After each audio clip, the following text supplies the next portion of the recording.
नमस्कार। क्या आपने कभी ऐसा राजा सुना है जिसने सत्य और धर्म के लिए अपना सब कुछ त्याग दिया हो?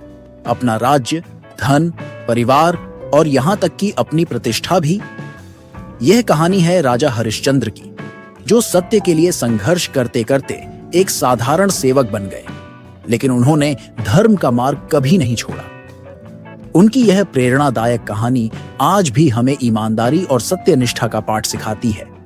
तो आइए जानते हैं सत्य और तपस्या के प्रतीक राजा हरिश्चंद्र की अमर गाथा।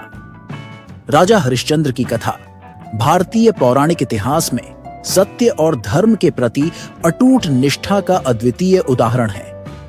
वे सूर्यवंश के राजा थे और अपने सत्यनिष्ठ और न्यायप्रिय स्वभाव के लिए प्रसिद्ध थे। राजा हरिश्चंद्र की कहानी का सबसे विस्तृत वर्णन मार्कंडेय पुराण में मिलता है। इसमें उनके सत्य और धर्म पर आधारित जीवन, ऋषि विश्वामित्र द्वारा उनकी परीक्षा और अंततः सत्य की विजय का उल्लेख है। भागवत पुराण स्कंद 9 अध्याय 7 में हरिश्चंद्र का वर्णन त्रिशंकु और उनके वंश के संदर्भ में किया गया है। महाभारत के वन पर अध्याय 208 में हरिश्चंद्र का उल्लेख धर्मराज युधिष्ठिर को प्रेरणा देने के लिए किया गया है। राजा हरिश्चंद्र अपनी प्रजा का पालन पोषण धर्म और न्याय से करते थे। उनकी ख्याति स्वर्ग तक पहुंची। देवलोक में एक बार महर्षि वशिष्ठ और विश्वामित्र के बीच विवाद हुआ। वशिष्ठ ने कहा कि राजा हरिश्चंद्र धर्म के मार्ग पर अडिग हैं और किसी भी परिस्थिति में सत्य का साथ नहीं छोड़ सकते। विश्वामित्र ने यह चुनौती स्वीकार की कि वे राजा की सत्यनिष्ठा की परीक्षा लेंगे। उनके सत्य और धर्म की परीक्षा लेने के लिए महर्षि वशिष्ठ और विश्वामित्र में विवाद हुआ। विश्वामित्र ने कहा कि वे राजा हरिश्चंद्र की परीक्षा लेकर उन्हें सत्य के मार्ग से विचलित कर देंगे। विश्वामित्र ने अपनी तपोशक्ति से एक स्वप्न में हरिश्चंद्र को यज्ञ करने का आदेश दिया।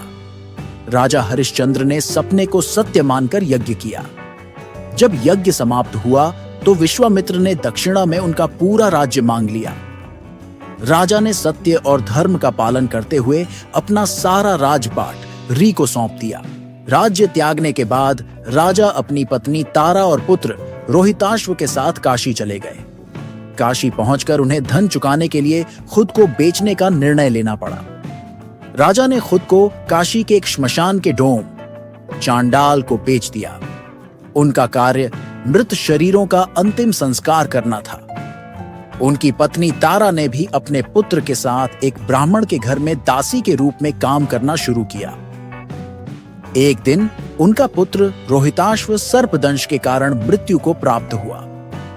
तारा अपने पुत्र का मृत शरीर लेकर श्मशान पहुंची।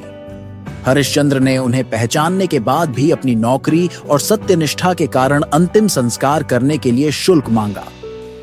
तारा के पास देने के लिए कुछ नहीं था, इसलिए उन्होंने अपनी साड़ी का आधा हिस्सा राजा को दे दिया।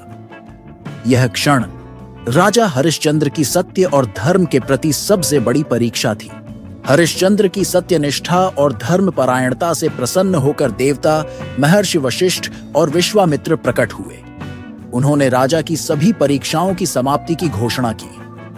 राजा का परिवार पुनः जीवित हो गया और उनका पुत्र रोहिताश्व भी जीवित हो गया। हरिश्चंद्र को उनका राज्य और सम्मान वापस मिल गया। कथा के अनुसार भगवान विष्णु और देवराज इंद्र ने हरिश्चंद्र को वरदान दिया कि उनके सत्य और धर्म का आदर्श युगों युगों तक लोगों को प्रेरित करेगा। भगवान ने उन्हें स्वर्ग का अधिकारी घोषित किया। आज भी राजा हरिश्चंद्र को सत्य और ईमानदारी का प्रतीक माना जाता है। उनकी कथा हमें जीवन में सत्य, साहस और धैर्य के मार्ग पर चलने की प्रेरणा देती है। राजा हरिश्चंद्र की कहानी केवल एक कथा नहीं, बल्कि सत्य, धर्म और तपस्या का अमर संदेश है। ये कहानी हमें सिखाती है कि सत्य के मार्ग पर चलने वाला इंसान चाहे कितनी भी कठिनाई आए, अंततः विजय प्राप्त करता है। सत्य और धर्म के रास्ते पर चलना भले ही कठिन हो, लेकिन उसका फल हमेशा अमूल्य होता है। अगर आपको यह कहानी पसंद आई हो तो इसे जरूर शेयर करें और ऐसे ही महान व्यक्तित्वों की कहानियों के लिए हमारे चैनल को सब्सक्राइब करना न भूलें। सत्य ही धर्म है और धर्म ही जीवन का आधार। धन्यवाद।